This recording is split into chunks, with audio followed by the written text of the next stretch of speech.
কিছু কিছু চ্যালেঞ্জ আরও আছে, যেমন আমরা একটা জায়গায় একটু ব্যর্থ হয়েছি। আমাদের কথা ছিল ঈদের আগে 3 দিন, পরে 3 দিন ট্রাক, লরি, কাভার্ড ভ্যান চলবে না। তারা অ্যাগ্রি করেছিল, বাট আমরা এখানে অন্য জায়গায় সফল হলেও চিটাগাং রোডে সামান্য।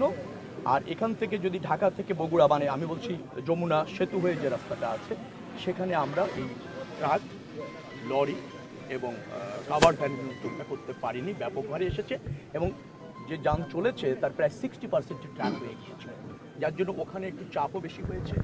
একেবারে স্ট্রাইক হয়ে যায়নি, কিন্তু ধীর গতিতে হয়েছে। ওইটা হলে আমরা আরেকটু ভালো আপনার পারফর্ম করতে পারতাম আমার কাছে মনে হয়েছে।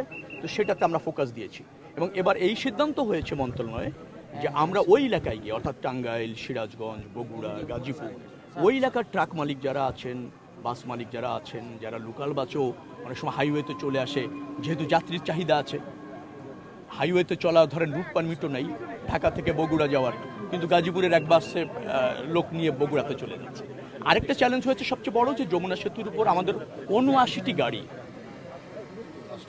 6 দিন সেতুর উপর বিকল হয়েছে। আপনি নিশ্চয়ই জানেন, স্মার্ট মানুষ আপনারা, সাংবাদিক যারা, যে সেতুর উপর ওরকম একটা সংকীর্ণ সেতু, তার উপর যখন একটা যান বিকল হয়ে যায়, আমি যদি 15 মিনিটও সময় নেই এটাকে অপসারণ করতে, তাতে প্রায় 20 কিলোমিটার ট্রাফিক টেইল তৈরি হয়ে যায়। তো ওই জায়গায় আমাদের কিছু চ্যালেঞ্জ হয়েছে। আবার এই যে লাখ লাখ যানবাহন চলবে, সেখানে 2-4টা বিকল এরকম হয় না, আপনি এটাও আশা করতে পারেন না। ভালো গাড়িও আমাদের একেবারে ওয়েল ফিটনেস আছে, সেই গাড়িও হঠাৎ করে স্টার্ট নিচ্ছেন, এরকম হয়। ওইটা আমাদের সেতুর সংকীর্ণতার কারণে মাত্র আমাদের ওই চ্যালেঞ্জটা হয়েছে। সেতুটা আরেকটা করার প্রয়োজনও দেখা দিয়েছে, অথবা এই সেতুটি পদ্মা সেতুর মতো যদি ওয়াইড হতো, তাহলে মনে হয় যে ওই জায়গাটা আমরা চাপটাকে আরও ভালো ম্যানেজ করতে পারতাম।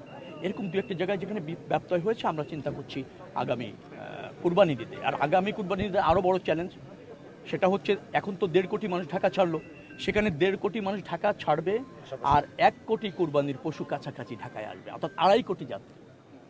ট্রাকে প্রচুর গরু বহন হবে, আসবে, সেটা আরও বেশি চ্যালেঞ্জ। আমরা কাজ করছি। আপনারা সজাগ থাকুন, সাথে থাকুন।